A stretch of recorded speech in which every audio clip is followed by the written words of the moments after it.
इसके माध्यम से सिविल सेवा क्षमता निर्माण के लिए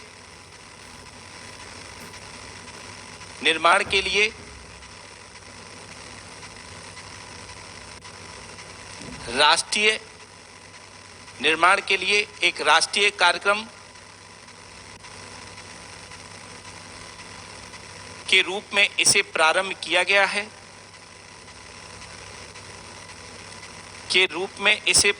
किया गया है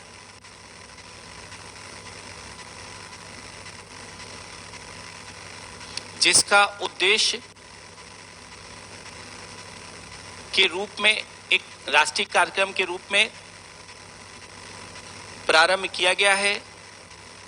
इसका उद्देश्य भविष्य के लिए ऐसे सिविल सेवकों को तैयार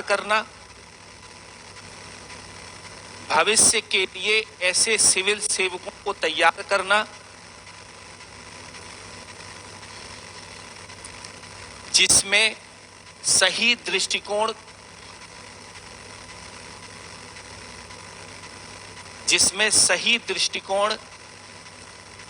कौशल और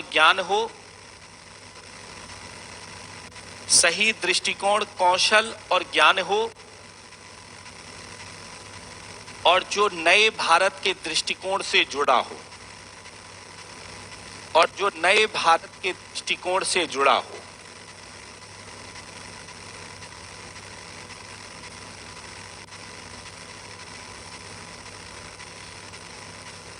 नोट में लिख लेना, I got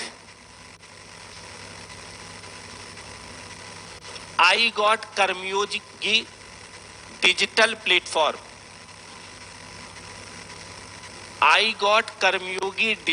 प्लेटफॉर्म वैश्विक सर्वोत्तम प्रथाओं से तैयार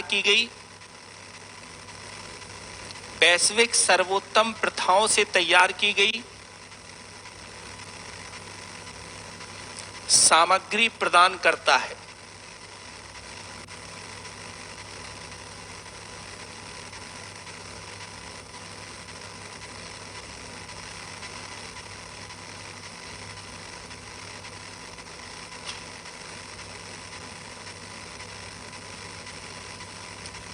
नेक्स्ट लिखिएगा,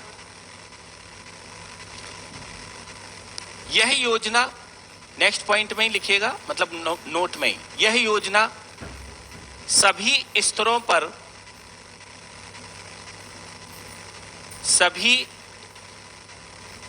पर केंद्र सरकार के 46 लाख कर्मचारियों को कवर करेगी।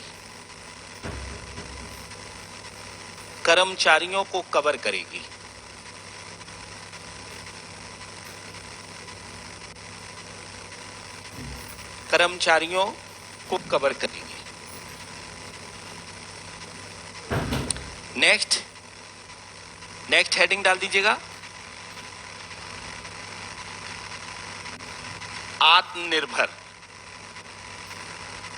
भारत अभियान।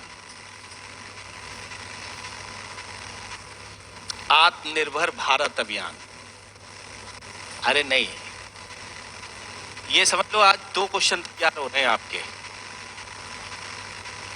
पक्का लिख के दे रहा हूं, 2 क्वेश्चन तैयार हो रहे हैं आज के दिन।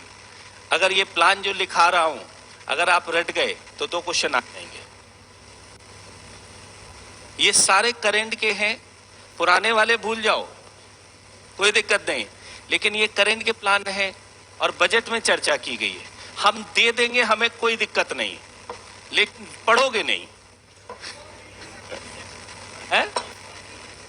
नहीं, लिखवा देंगे तो पलटोगे कॉपी, और कॉपी पलटोगे तो देख लोगे, ठीक है? और अगर देख लिया नाम तो याद हो जाएगा, ठीक है?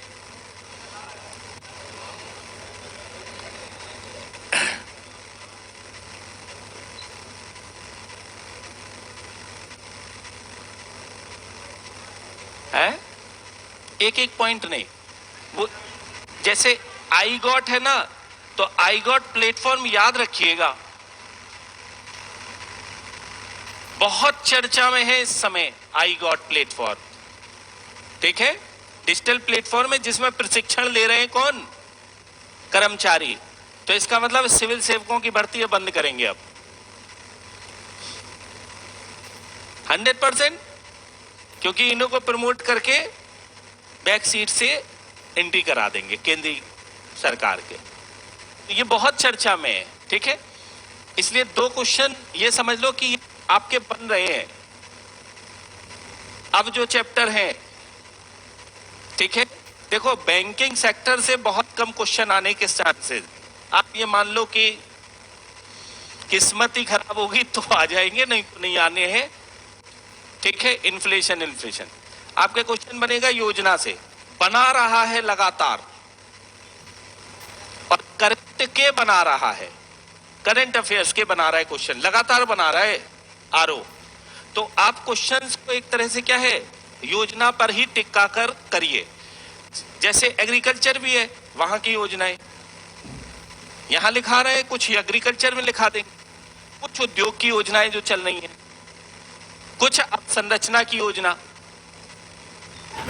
योजना वाला चैप्टर आपका पकड़ में आ जाएगा। तो ये जो योजना वाला चैप्टर है ना, 2 योजनाएं करा रहा है, समझ लो 2 क्वेश्चन आपके तैयार हो रहे हैं, ये आप मानकर चलना। ठीक है, आत्मनिर्भर भारत अभियान मैं दे सकता था क्योंकि मैंने पहले भी दिया है, लेकिन पिछली वाले बैच में जब लिखा दिया लड़कों को, उससे पहले जब जनवरी में पढ़ाया था तो दे दिया था मैंने, पढ़ लेना। अब वो कॉपी दिखाते हैं तो उस कॉपी में क्या होता है, कहते हैं क्वेश्चन ही नहीं बन रहे। पिछली बार वालों को पढ़ाया तो जब वो जाते हैं क्वेश्चन करने तो क्योंकि कॉपी में लिखा हुआ है, बस और कुछ नहीं। फिर वो कहीं की टेस्ट सीरीज देते हैं तो वो क्वेश्चन बन जाते हैं उनके, हाँ चलो ठीक है ये क्वेश्चन बन रहे।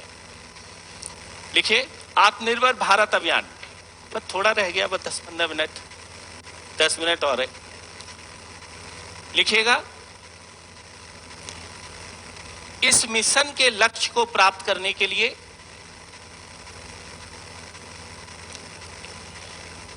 इस मिशन को लक्ष्य को प्राप्त करने के लिए 20 लाख करोड़ रुपए के 20 लाख करोड़ रुपए के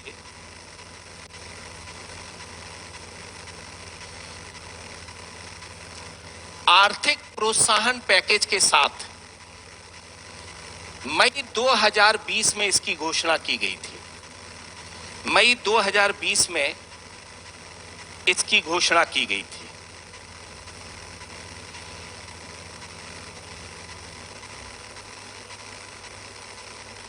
इसकी घोषणा की गई थी। इसके अंतर्गत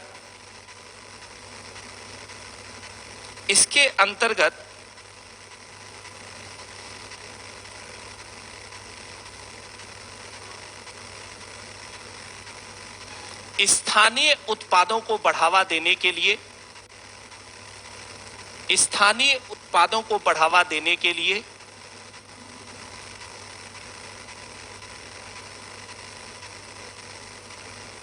बढ़ावा देने के लिए 5 स्तंभों पर आधारित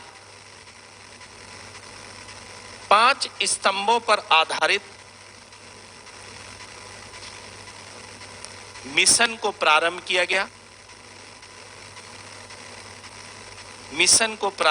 गया।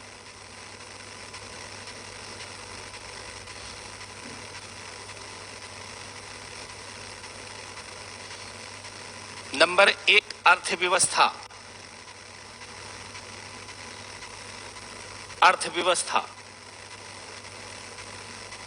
नंबर 2 आधारभूत संरचना।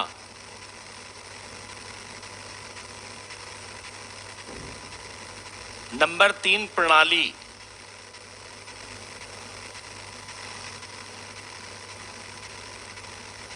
नंबर 4 जीवंत जनसांख्यिकी और नंबर 5 मांग।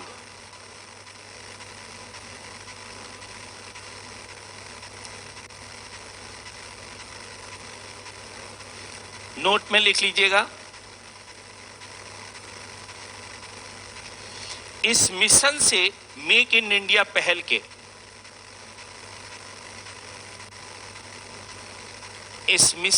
मेक इन इंडिया पहल के पूरा होने की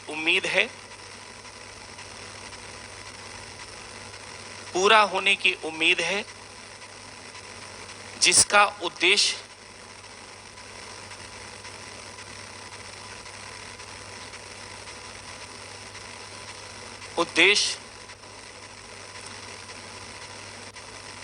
भारत में विनिर्माण को प्रोत्साहित करना है।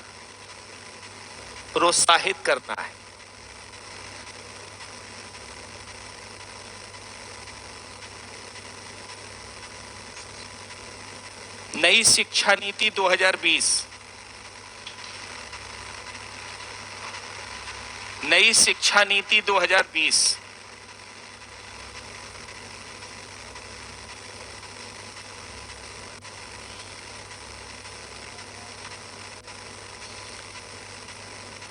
इसमें लिखिएगा, स्वतंत्रता के बाद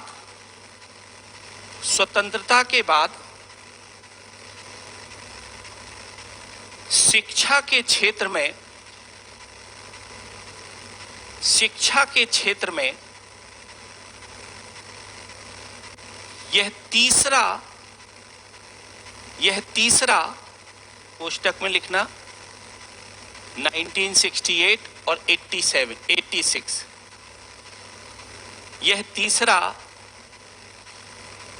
सबसे बड़ा ढांचागत सुधार है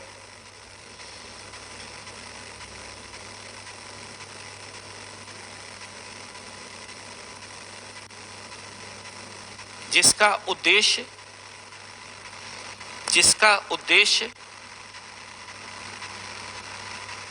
भारत को एक वैश्विक महाशक्ति बनाना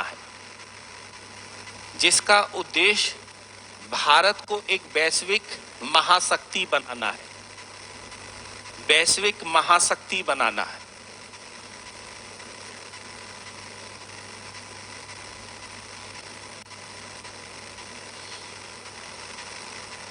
इसमें निम्न प्रावधान किए गए। नंबर एक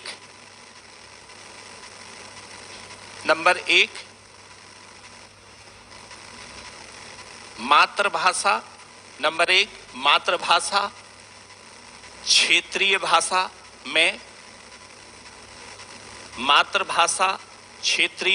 में कम से कम कक्षा 5 तक पढ़ाना। मातृभाषा क्षेत्रीय भाषा में कम से कम कक्षा 5 तक पढ़ाना। नंबर दो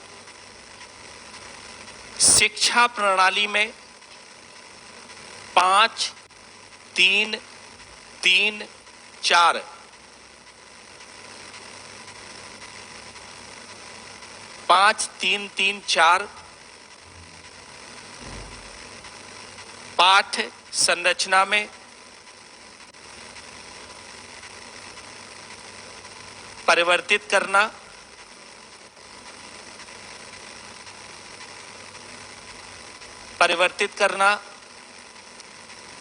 नंबर 3 कक्षा 6 से व्यावसायिक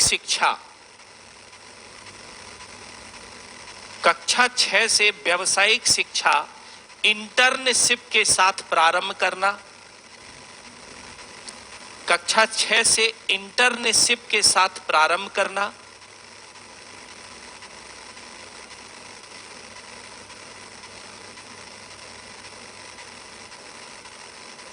नेक्स्ट पॉइंट, वर्ष 2030 तक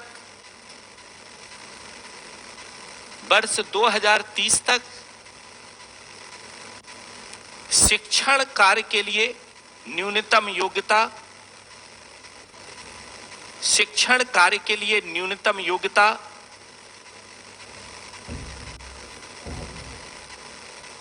4 वर्षीय एकीकृत बीएड डिग्री होगी। 4 वर्षीय एकीकृत बीएड डिग्री होगी, बीएड डिग्री होगी। नेक्स्ट, एमफिल पाठ्यक्रम बंद कर दिया गया। एमफिल पाठ्यक्रम को बंद कर दिया गया।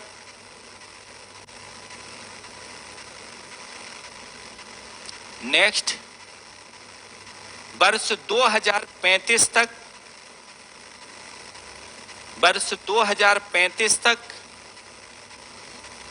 उच्च शिक्षा में सकल नामांकन अनुपात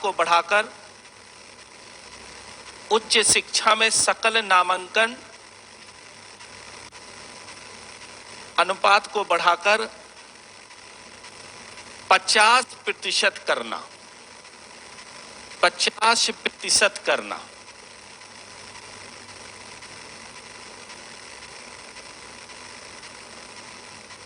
ठीक है, ये क्वेश्चन बीपीएससी में पूछा गया है। ठीक है, बिहार पीसीएस में जो अभी हुआ था ना, क्वेश्चन पूछा गया है, तो रिपीटेशन में आए तो सारे पॉइंट याद रखना। और खास तौर से व्यावसायिक शिक्षा कितने साल? क्लास 6 से ही व्यावसायिक शिक्षा, इंटर्नशिप देने की बात इसमें कर दी गई है कि क्लास 6 से ही इंटर्नशिप दे दी जाएगी। बीएड कार्यक्रम कितने साल का हो जाएगा? 4 साल का बीएड कार्यक्रम हो जाएगा। शिक्षा के पैटर्न में एक बदलाव किया गया है, 5, 3 और 4। ठीक है, इस तरह से शिक्षा के पैटर्न में एक बदलाव किया है। पीएलआई योजना,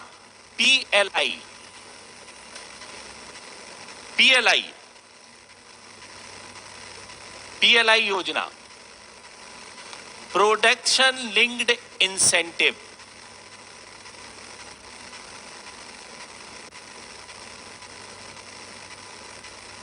यह योजना 2020 में प्रारंभ की गई। हाँ, यह योजना 2020 में प्रारंभ की गई।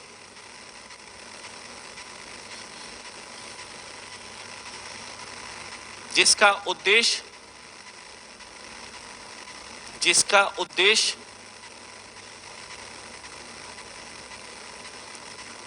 कंपनियों को घरेलू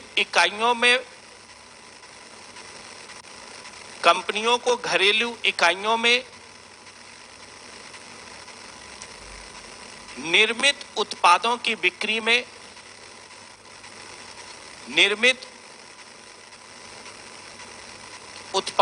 बिक्री में वृद्धि को प्रोत्साहन करना है।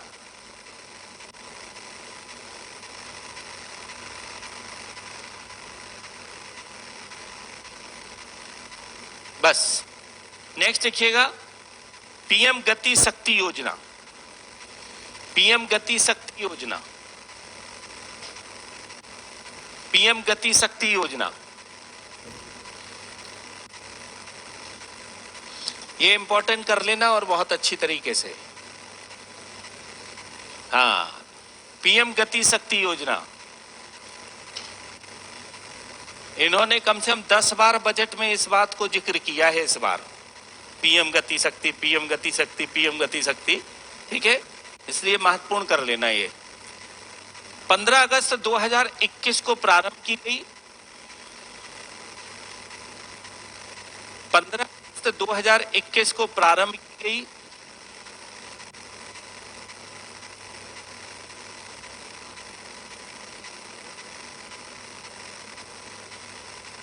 यह योजना भारत के प्रधानमंत्री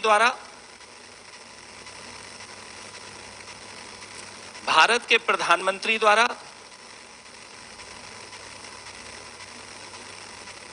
75वें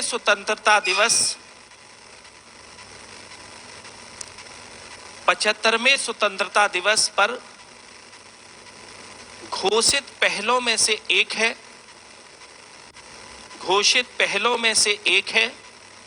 पहल में से एक है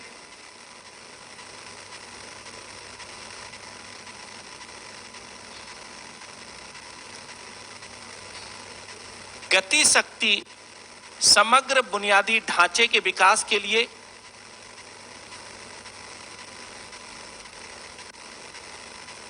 गति शक्ति समग्र बुनियादी ढांचे के विकास के लिए 100 लाख करोड़ रुपए की परियोजना है।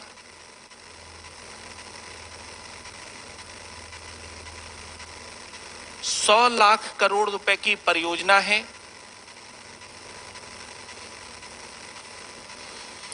इस योजना से भविष्य के आर्थिक क्षेत्रों में इस योजना से भविष्य में आर्थिक क्षेत्रों में नई संभावनाओं का जन्म होगा, नई संभावना का जन्म होगा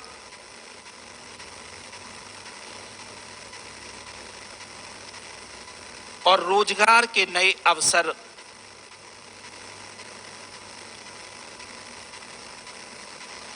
पैदा होंगे। नए अवसर पैदा होंगे। नेक्स्ट है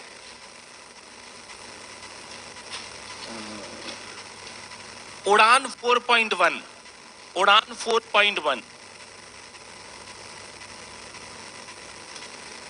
उड़े देश का हर नागरिक, हवाई चप्पल से यात्रा।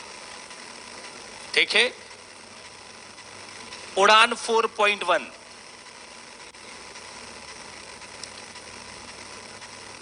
लिखिएगा। उड़े देश का आम नागरिक, उड़ान, उड़े देश का आम नागरिक, उड़ान, हवाई चप्पल से हवाई सफर। उड़े देश का आम नागरिक को 2016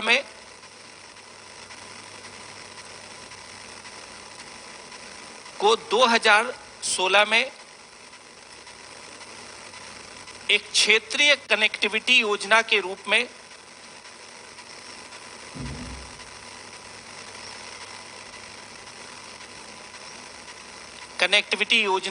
में प्रारंभ किया गया था,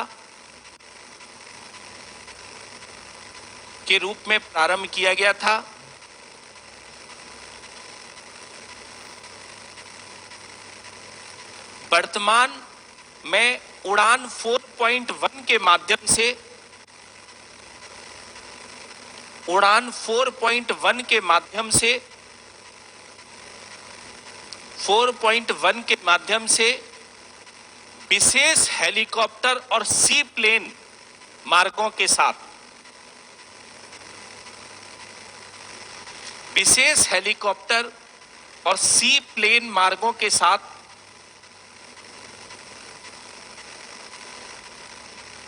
छोटे हवाई अड्डों को जोड़ने पर केंद्रित है। सी प्लेन मार्गों के साथ छोटी हवाई अड्डों को जोड़ने पर केंद्रित है। यह नागरिक उड्डयन मंत्रालय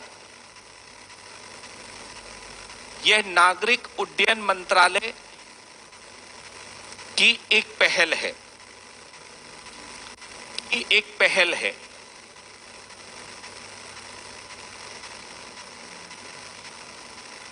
यह नागरिक उड्डयन मंत्रालय की एक पहल है। मतलब हेलीकॉप्टर से जोड़े जाएंगे जो सी प्लेन मार्ग है ना, समुद्र के जो मार्ग है उनको जोड़ने की बात इसमें कर दी गई है 4.1 में। तो 4.1 को बजट में चर्चा की गई है, याद रखेंगे। ठीक है, अब 4.1 को आप उड़ान देखें तो ये मत लगा देना, इस बात को ध्यान रखना है कि किस लिए ये आई है वहां। ठीक है, आम नागरिक के लिए तो है उड़ने की बात, लेकिन कहां कनेक्टिविटी जोड़ी जाएगी? सी प्लेन मार्गों से छोटे हवाई अड्डों को जोड़ने की बात आई है। स्वामित्व योजना लिख लीजिए, स्वामित्व योजना।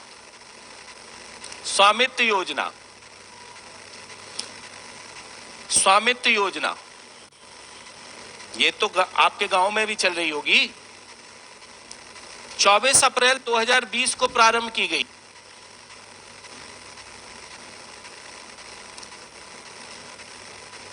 अप्रैल 2020 को प्रारंभ की गई।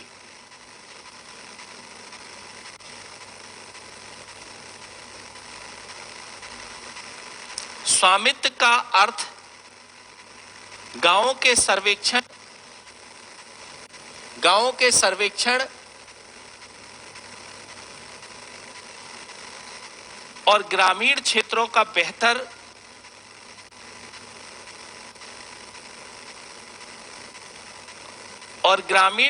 का बेहतर प्रौद्योगिकी के साथ मानचित्रण है। प्रौद्योगिकी के साथ मानचित्रण है।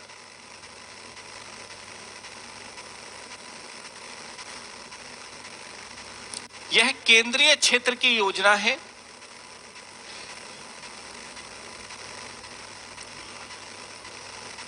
जिसका उद्देश्य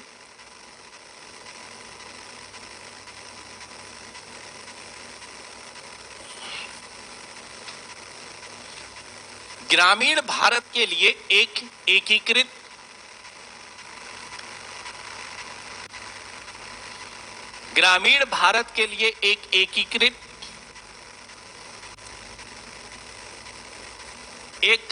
एकीकृत संपत्ति सत्यापन समाधान प्रदान करना है। एकीकृत संपत्ति सत्यापन समाधान प्रदान करना है।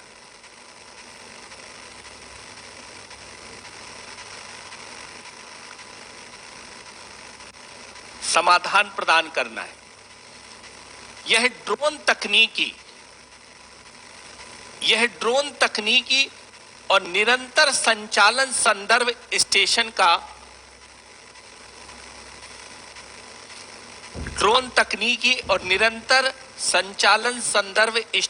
का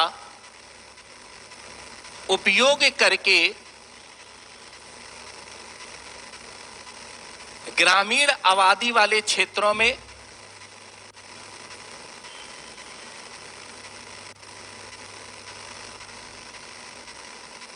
भूमि की मैपिंग हेतु एक योजना है। भूमि की मैपिंग हेतु एक योजना है।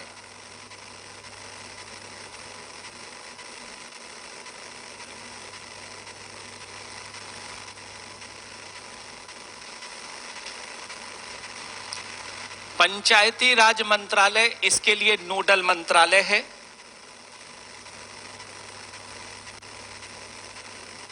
पंचायती राज मंत्रालय इसके लिए नोडल मंत्रालय है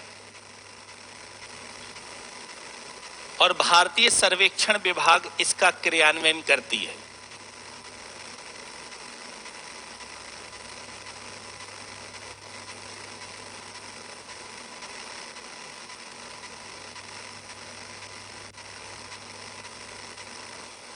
क्रियान्वयन करती है।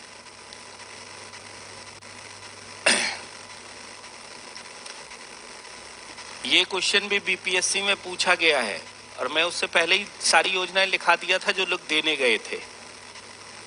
4 क्वेश्चन ऐसे थे जो बिल्कुल हूबहू, ये लाइन कहीं नहीं मिलती है, हमारे नोट्स में थी, अब पुरानी जो है, और ये लाइन पूछी है उन्होंने क्या किया है, निरंतर संचालन संदर्भ स्टेशन की जगह क्या लिख दिया उन्होंने, और वहां लोगों को समझ में ही नहीं आया ये कौन सी टेक्नोलॉजी है। ठीक है, भी एक तरह से कोर्स के रूप में उन्होंने रिप्रेजेंट करके एक तरह से कर दिया कि इसमें कोर्स एक तरह से क्या है कि विधि का प्रयोग किया जाएगा, तकनीकी का प्रयोग किया जाएगा, और वो लोगों को पता ही नहीं था तो गलत हो गया। तो आपको ये सारे पॉइंट याद रखना है स्वामित्व योजना के। स्वामित्व हो गया। स्वनिधि योजना, स्वनिधि योजना, स्वनिधि योजना लिख लीजिए, आज बहुत दिनों बाद पकड़ में आए हैं। अभी तक हम लिख रहे थे तो बड़ा अच्छा लग रहा था कि सर अपना हाथ चला रहे, आज 2 घंटे आपसे चलवा दिए हाथ। नहीं, मेंस के लिए नहीं, ये योजनाएं जो आपकी सारी लिखी हैं, अगर आप ये योजनाएं लिख लेंगे ना सारी और रट जाएंगे तो पीसीएस मेंस में इतना काम आएगी जिसकी कोई लिमिट नहीं। पीसीएस मेंस में भी काम आएगी। लिखिए स्वनिधि योजना। अब आप कहोगे सर आप पीसीएस क्यों चिल्लाते आरओ के बैच में? बड़ा सोचोगे तब छोटे में गिरोगे। ये बात बिल्कुल है। जब आप लेवल ऊपर नहीं रख के चलोगे, जब तैयारी करने 90% मैं बताऊं तैयारी में कचड़ा जाता है। जिनसे हाथ जोड़ के कह दिया जाए कि घर बैठो यार, काहे जबरदस्ती, लेकिन नहीं कह जा सकता है। 90%, 10% जो होते हैं ये पढ़ने वाले होते हैं एग्जाम में, एक्चुअल में। अब 10% में क्या होता है कि 5% समस्याओं से ग्रसित रहते हैं। ठीक है, ये समस्याएं उनकी पारिवारिक भी हो सकती हैं, प्रेम की समस्या भी हो सकती है, कोई भी समस्या हो सकती है, ये समस्याओं से ग्रसित रहते हैं। ये पढ़ते हैं लेकिन जुनून में पढ़ते हैं कि मैं एक तरह से उसको दिखा दूंगा, साबित करने के लिए पढ़ने की कोशिश करते हैं। ये पढ़ते बहुत हैं। ठीक है, तो ये ऑलरेडी डिस्टर्ब है, माइंड इनका एक तरह से कंसंट्रेट होकर काम ही नहीं कर पा रहा है। अब बचा कितना? 5%। 5% में 3% ओवर कॉन्फिडेंस में रहते हैं। ये हकीकत है। और कंपटीशन कितने के बीच है? यही सिलेक्शन, इन्हीं में जी तोड़ फाइट होती है। 2 नंबर 1 नंबर से ये। और अगर अपने आप को संभाले रहोगे तो 2% में अपने आप को बनाए रहो। ठीक है, इन समस्याओं का समाधान एक तरह से आपको ढूंढना ही नहीं है, क्योंकि ये समस्याएं हर किसी के साथ है। ऐसा नहीं है कि किसी एक व्यक्ति के साथ है, हर व्यक्ति के साथ है ये समस्याएं। तो जो चलती हैं समस्याएं, बचती ओवर कॉन्फिडेंस वाले, उनको तो कभी सुधारा ही नहीं जा सकता है। जो ये समझ लिए कि अहम ब्रह्मसि, हम उनसे कहेंगे कि पढ़ लो, वो कहेंगे क्या दे रहे हो। मैं कहूंगा क्या कि यार प्रैक्टिस कर लो। अरे यार इतनी मेहनत थोड़ी ना करनी है, कोई शॉर्टकट तरीका हो तो बताओ। तो शॉर्टकट अगर तरीका होता तो मेरे खानदान में लाइन लगी होती और मैं पर्ची बांटता कि ले जा भाई तुम्हारा सिलेक्शन। तो शॉर्टकट तो है ही नहीं कुछ भी, मेहनत करनी पड़ेगी सबको, और उनको सुधारा नहीं जा सकता। ये 5% जो यहां पर ओवर कॉन्फिडेंस वाले हैं। और इसी कारण से ये सब कुछ जानते हुए भी फेल हो जाते हैं। अहम बहुत एक तरह से निग्लेक्ट कर लो अपने अंदर का अहम, कुछ है ही नहीं आपके अंदर। घमंड खत्म तो समझ लो क्या सक्सेस हो जाओगे। और अगर घमंड रहेगा तो सफलता मिलने में कहीं ना कहीं अवरोध करेगा वो। आप देखिएगा, आपको 2% में अपने आप को ला दो, चुपचाप करो। ओवर कॉन्फिडेंस में क्या होता है? जब भय समाप्त हो जाए परीक्षा का, देखा जाएगा क्या होगा। ज्यादा से ज्यादा क्या होगा? सिलेक्शन नहीं होगा। डर होना चाहिए, डर के आगे ही जीत है। कि नहीं होगा तो फिर रास्ता क्या है? और जब ये एक तरह से रास्ता ना सूझे तब फिर मेहनत करोगे। और पिताजी ने कह रखा होगा क्या, कोई दिक्कत नहीं बेटा, नहीं होगा, हम तो पीछे से बैग लिए खड़े हुए हैं। नहीं होता। कोचिंग वाले कहते हैं आजीवन पढ़ना। मजाक उड़ा दिया आपकी क्षमताओं का, मतलब आप में सिलेक्शन होने की चांसेस नहीं है, इसलिए आजीवन आके पढ़ते रहो। देख लिया उसने कि हमारे यहाँ आजीवन कार्ड मिलता है, तो ये आजीवन खेल थोड़ी ना है, 1-1.5 साल का खेल है, उसी में सफलता मानिए। स्वनिधि योजना लिखे 1 जून 2020 को 1 जून 2020 को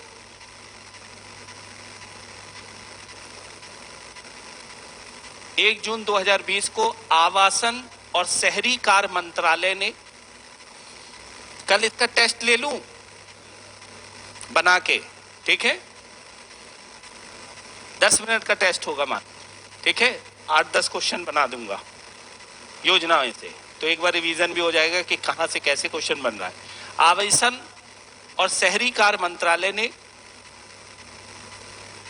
प्रारंभ किया था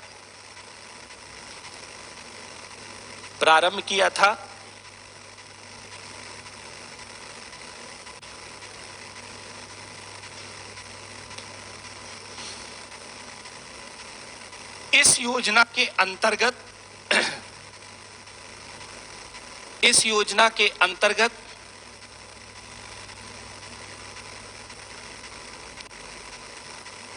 10,000 रुपए तक के 10,000 रुपए तक के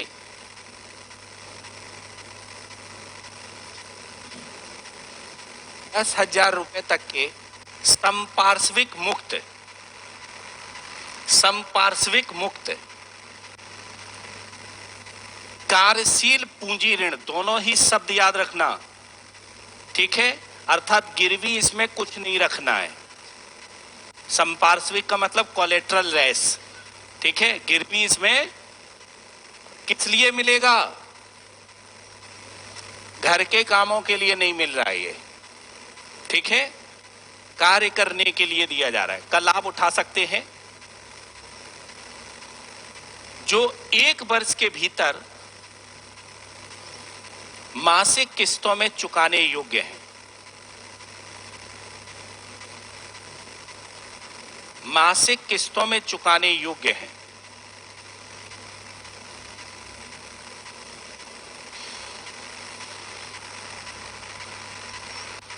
ऋण को शीघ्र न चुकाने पर कोई दंड नहीं है, कोई दंड नहीं है। बैंक का एनपीए बढ़ाने का कॉन्सेप्ट।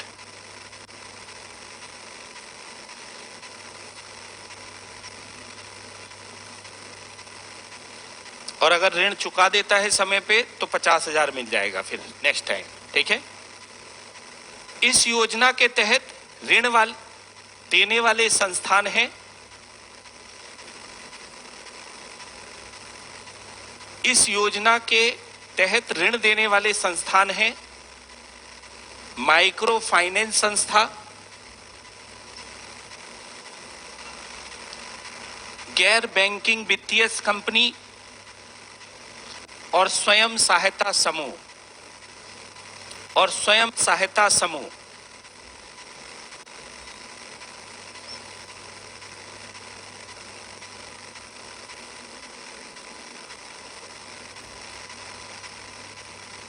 स्वयं सहायता समूह है। एक और लिखिए प्रधानमंत्री किसान योजना, बस लास्ट, ठीक है, प्रधानमंत्री किसान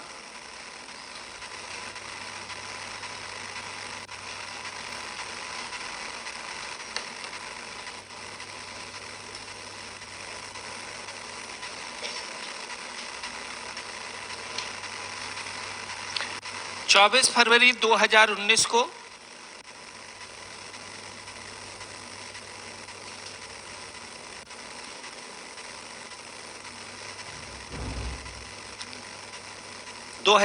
को भूमि धारक किसानों को वित्तीय सहायता प्रदान करने के लिए वित्तीय सहायता प्रदान करने के लिए इस योजना को प्रारंभ किया गया है। इस योजना को प्रारंभ किया गया है। इस योजना को प्रारंभ किया गया है। यह केंद्रीय क्षेत्र की योजना है।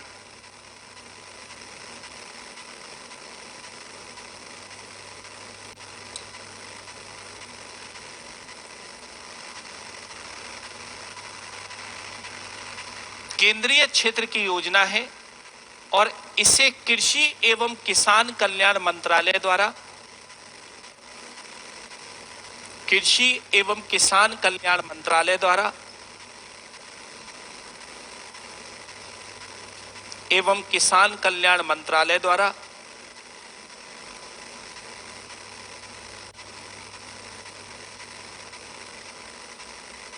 क्रियान्वित किया जा रहा है।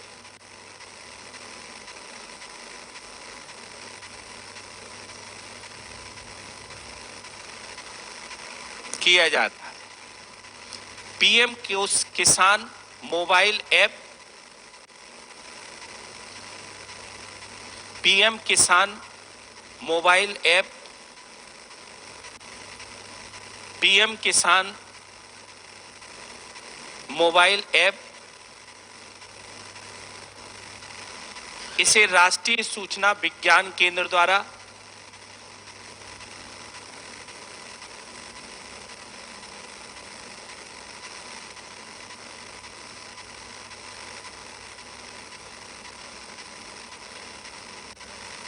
माईटी के सहयोग से डिजाइन और विकसित किया गया है। के सहयोग से डिजाइन और विकसित किया गया है।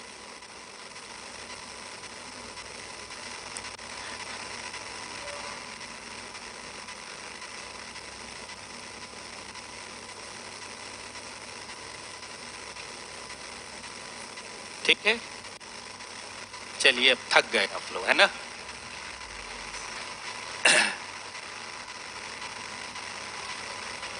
चलते हम लोग एग्रीकल्चर। बस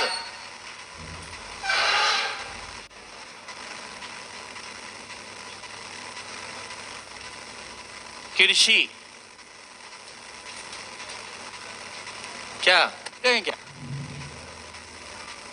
कृषि, कृषि में सबसे बड़ा कंपोनेंट आता है क्या, हरित क्रांति। ठीक है,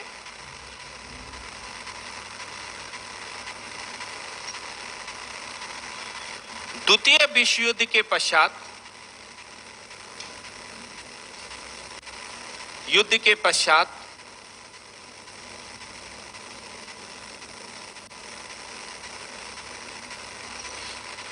खाद्यान्न संकट की समस्या से उभरने के लिए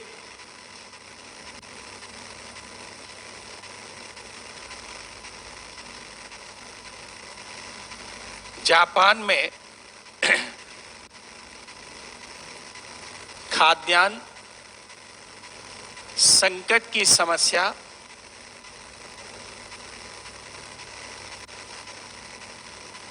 से उभारने के लिए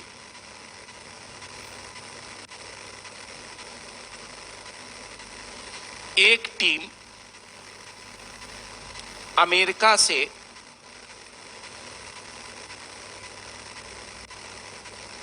जापान पहुंची।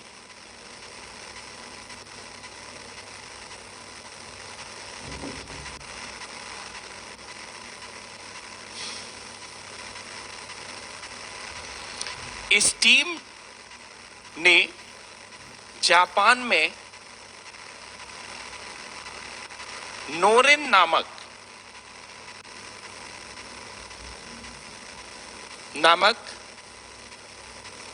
गेहूं की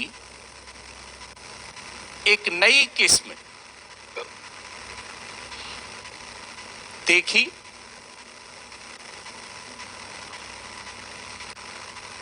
जिनकी उत्पादन क्षमता अत्यधिक थी।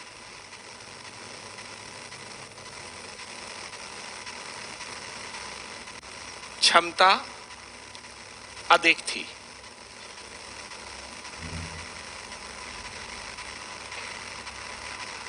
इन्हीं नोरेन बीजों को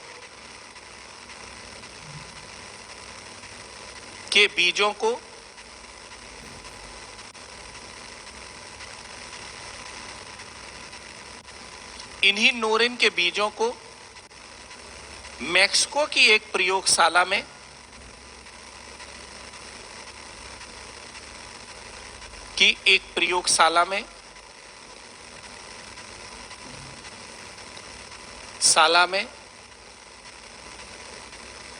मैक्सिको की एक प्रयोगशाला में नॉर्मन बोरलॉग ने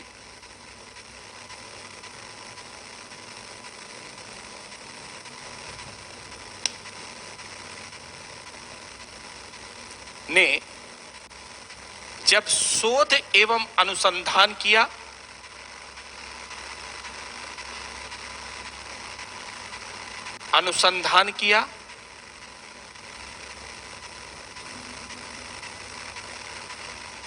और गेहूं की नई किस्म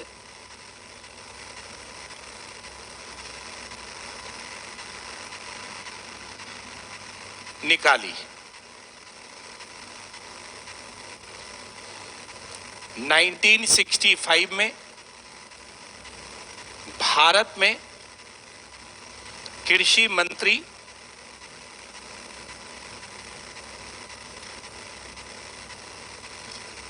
सी सुब्रमण्यम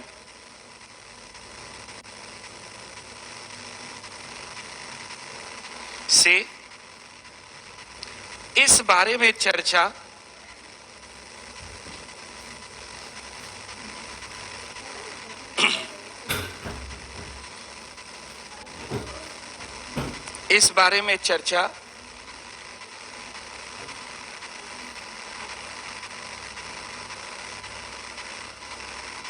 कौन था? भारत में कृषि आधुनिक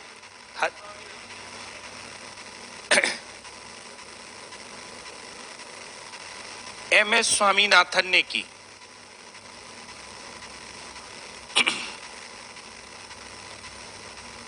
तत्पश्चात भारत में हरित क्रांति की शुरुआत हुई।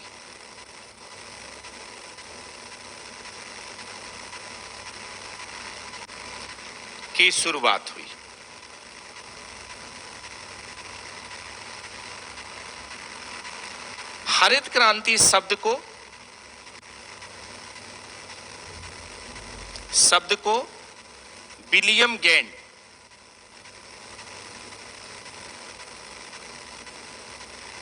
के द्वारा दिया गया था।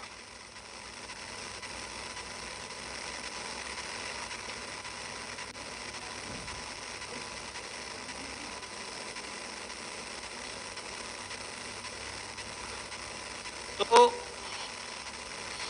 कैसे शुरुआत हो रही है हरित क्रांति की? एक्चुअली में सेकेंड वर्ल्ड वॉर के समय में गेहूं का संकट जापान में गहराया, और जब जापान में गेहूं का संकट गहराया तो उसकी जो अमेरिका की एक टीम थी जापान पहुंची, तो वहां एक बीज मिला नोरिन। वो नोरिन बीज ही मैक्सिको पहुंचा, और जब मैक्सिको पहुंचा तो मैक्सिको में कृषि वैज्ञानिक थे नॉर्मन बोरलॉग।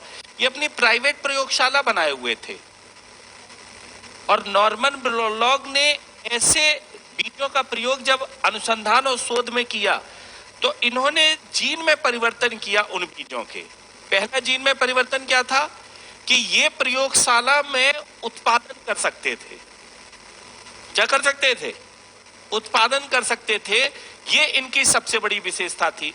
इनके पौधे कैसे थे? छोटे थे, बड़े नहीं थे, और पौधे छोटे थे, तो इसीलिए यहां पर ये इनका प्रयोग सक्सेसफुल हुआ। अब जब सक्सेसफुल हुआ तो भारत के कृषि वैज्ञानिक थे सी सुब्रमण्यम, उस समय जब भारत में हरित क्रांति की शुरुआत हुई थी, ठीक है, साउथ इंडिया के। तो सी सुब्रमण्यम से चर्चा की किसने? स्वामीनाथन ने। अब स्वामीनाथन ने जब चर्चा की सी सुब्रमण्यम से कि भैया ऐसे ऐसे बीज हैं और भारत में भी खाद्यान्न संकट चल रहा है, 1966-67 में 3 साल का योजना अवकाश भी था, याद है? और 3 साल का योजना अवकाश था, तो ऐसी कंडीशंस में क्या हुआ कि एमएस स्वामीनाथन ने जब चर्चा की तो कहा गया कि लाओ इसको, और जब लाओ तो भारत के कृषि वैज्ञानिक ऑलरेडी इस प्रकार के बीजों का प्रयोग 1961 में कर चुके थे। ये रिपोर्ट सबमिट हुई सी सुब्रमण्यम के पास, बोले यार ये तो बहुत बढ़िया है, ये तो सक्सेसफुल हो गया था पहले भी। तो कहा जाता है कि उनके ही प्रयासों से, सी सुब्रमण्यम के प्रयासों से ही भारत में किसकी शुरुआत हुई? हरित क्रांति की शुरुआत हुई 66-67 ईस्वी में भारत में। और हरित क्रांति जो शब्द था ये बाद में आया 1968 में विलियम गेंट ने। शुरुआत हो गई हरित क्रांति की क्या पहले ही, ठीक है, और बाद में ये विलियम गेंट के द्वारा ये शब्द दिया गया था हरित क्रांति, ठीक है। अब हरित क्रांति के प्रमुख अवयव कौन कौन से हैं, कंपोनेंट? तो कौन सा बीज है भारत में? पिता तो पता ही चल गया आपको, माता पिता, मतलब पिता कौन है हरित क्रांति के?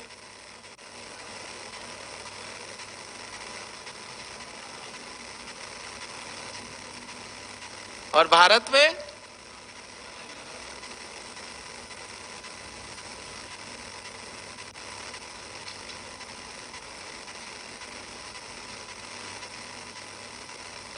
मुख्य अवयव कौन से हरित क्रांति के?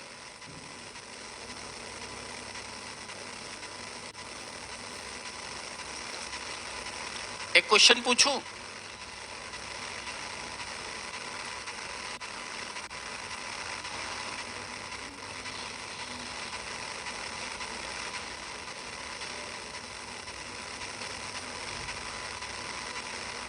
बीज के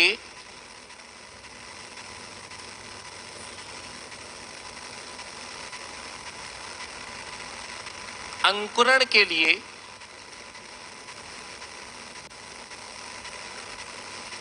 आवश्यक है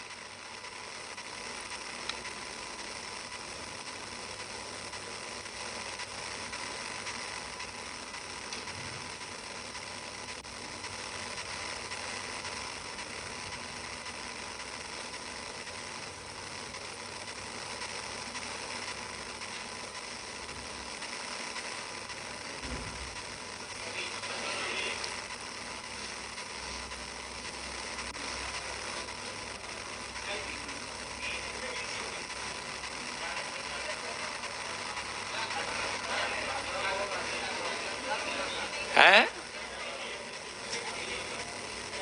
सभी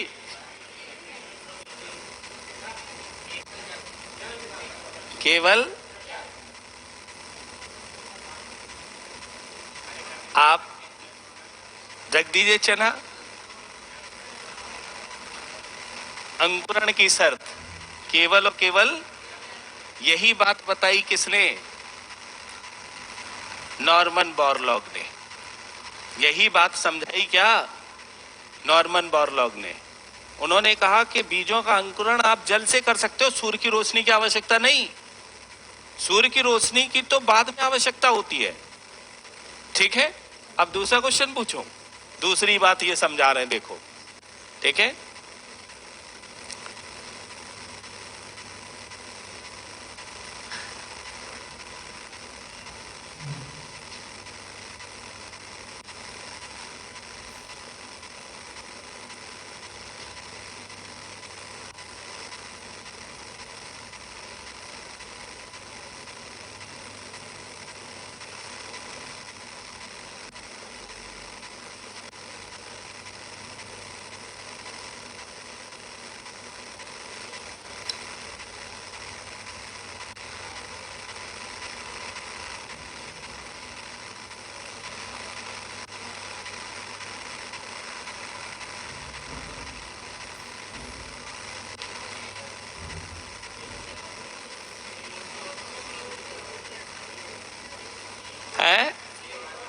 CO2, कितने लोग CO2 वाले हैं?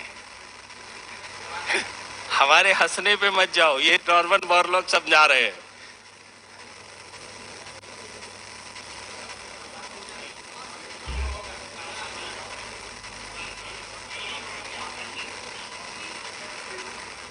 पौधों को श्वसन क्रिया में क्या चाहिए? प्रकाश संश्लेषण में चाहिए, और दो अलग अलग क्रियाएं हैं ये। यहां भोजन बनता है, इसीलिए तो सजीव हैं पौधे। ये प्रकाश संश्लेषण प्रकाश की उपस्थिति में करते हैं ना, प्रकाश की, लेकिन श्वसन क्रिया इनकी दिन रात चलती है। जैसे मनुष्य क्या होता है, श्वसन क्रिया में ये छोड़ते हैं क्या? कार्बन डाई ऑक्सीजन लेते हैं। और अगर कोई बरगद के पेड़ के नीचे रात में सो जाता है तो कार्बन डाइऑक्साइड का वातावरण बन जाएगा और दम घुटने लगता है। इसीलिए हमको लगने लगता है भूत का साया है, ठीक है, क्योंकि वहां किसका वातावरण बन गया? आपको ऑक्सीजन की जरूरत, चारों तरफ वातावरण बन गया किसका? कार्बन डाइऑक्साइड का। तो प्रॉब्लम्स क्रिएट होना शुरू हो जाती है। पेड़ के नीचे सोने के लिए मना किया जाता है इसीलिए रात के समय। और प्रकाश संश्लेषण, तो ये कह रहे हैं क्या कि अगर हमको एक तरह से कृषि का विकास करना है तो पौधों को गमलों में भी रख के आप बाहर धूप दे के अंदर ला सकते हो। इतने तक क्षमता हो सकती है, इतने तक क्षमता हो सकती है, उनका विकास किया जा सकता है। अगर आपको पौधे बदलना है एक स्थान से तो दूसरे स्थान पर पहुंचाना है तो दिन में काम कर दो, क्योंकि भोजन प्रक्रिया के समय में वो ऑब्जर्व करके चीज को रिप्रेजेंट करें। अगर यही प्रक्रिया आप सुबह करोगे या शाम को करोगे तो पौधा सूखने का डर आ जाएगा। नहीं होता, हम लोग क्या करते हैं, सुबह शाम ही गुड़ाई करते हैं, गलत है। कौन समझा रहे हैं? स्वामीनाथ बोरलॉग जी समझा रहे हैं। तो क्लियर है, ठीक है। तो अब ये कह रहे हैं क्या क्या जरूरत है इसके लिए? इनके लिए जरूरत है, कह रहे हैं क्या, सबसे पहले तो यहां पर जरूरत पड़ेगी, पहला कंपोनेंट उच्च गुणवत्ता के बीज। उच्च गुणवत्ता के बीज इसकी आवश्यकता है, ठीक है। दूसरा, ठीक है, हाई एल्ड सीड इसकी आवश्यकता है। दूसरा लेकर चलते हैं, ये कहते हैं क्या, सिंचाई, ठीक है। तीसरी कंडीशन लेकर चलते हैं ये उर्वरक, ठीक है, सीड, फर्टिलाइजर। तीसरी चीज क्या चाहिए? फर्टिलाइजर। और ये फर्टिलाइजर में क्या, NPK इसको यूज कर रहे हैं, ठीक है। चौथा यहां पर इनको चाहिए भंडारण, और पांचवा चाहिए विपणन। 5 कंपोनेंट, इसका मतलब क्वेश्चन बनेंगे हमारे यानी 5 कंपोनेंट पर पूरी इकोनॉमी कृषि में। क्या देखना पड़ेगा? प्रमाणित बीज कौन से होते हैं, क्या होते हैं, कितने प्रकार के बीज बनते हैं, सिंचाई के साधन क्या क्या हैं, ज्योग्राफी में आप पढ़ ही लिए होंगे, ड्रिप सिंचाई क्या होती है, ये उर्वरक, कहाँ कौन सा उर्वरक यूज हो रहा है, किस में पहला स्थान है, कौन कौन से कारखाने हैं, किस तरह से चीजें चल रही हैं। भंडारण, FCI गोडाउन के बारे में भी समझ लेंगे यहाँ पर। और भंडारण के साथ में मार्केटिंग, अर्थात इनको उचित मूल्य मिले, इसके लिए गवर्नमेंट क्या करती है, MSP वगैरह के माध्यम से उचित मूल्य प्रदान करती है। इन्हीं 5 पर फोकस्ड होकर हम लोग क्या करेंगे, अपनी इकोनॉमी को आगे बढ़ाएंगे, एग्रीकल्चर वाली, ठीक है। अब हरित क्रांति के प्रभावित क्षेत्र, तो याद रखना हरित क्रांति के प्रभावित क्षेत्र थे पंजाब, हरियाणा,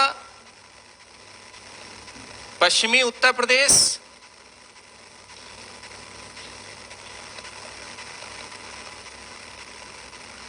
और पश्चिमी राजस्थान, ये एक तरह से क्या है, जैसे गंगानगर वाला क्षेत्र,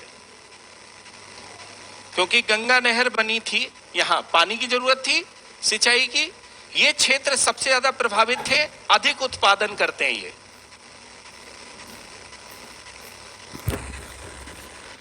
ठीक है। हरित क्रांति के कम प्रभावित क्षेत्र कौन सा है? कम प्रभावित क्षेत्र कौन सा है?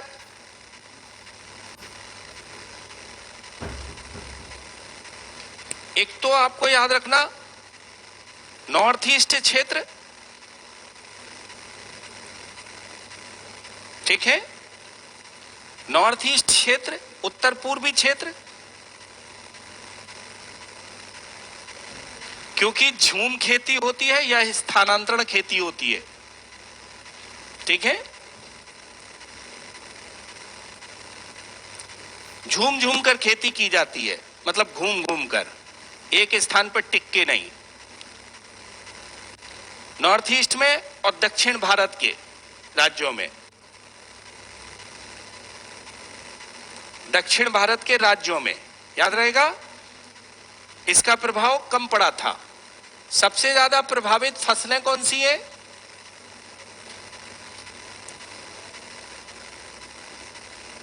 सबसे ज्यादा प्रभावित फसलें हैं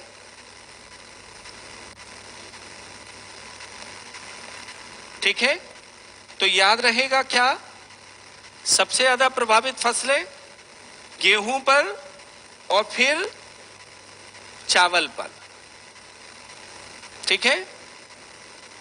अप्रभावित फसल कौन सी थी? हरित क्रांति से अप्रभावित फसल कौन सी थी? दाल।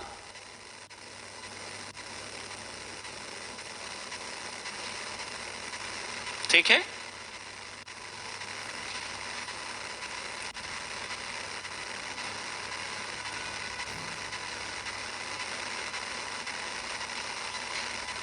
अब हम लोगों को उसी पर फोकस्ड होकर काम करना है, 5 चीजों पर, ठीक है।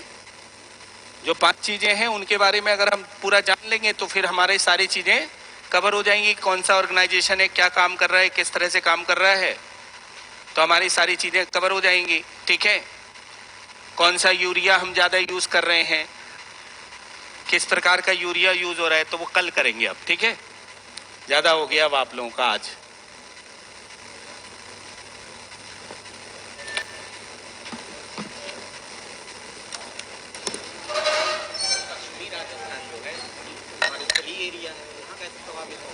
आपकी नजर में पश्चिमी दूसरा क्षेत्र, उनकी नजर में पश्चिमी दूसरा। गंगानगर सबसे ऊपर था, फ्री में आ जाएगा वो तो। जैसे आप पश्चिमी उत्तर प्रदेश का, तो पश्चिमी उत्तर प्रदेश वाले थोड़ी ना कहते हो, तो कहते उत्तर प्रदेश है उसका।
किया था।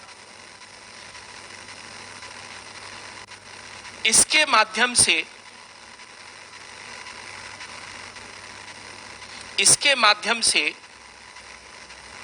सिविल सेवा क्षमता निर्माण के लिए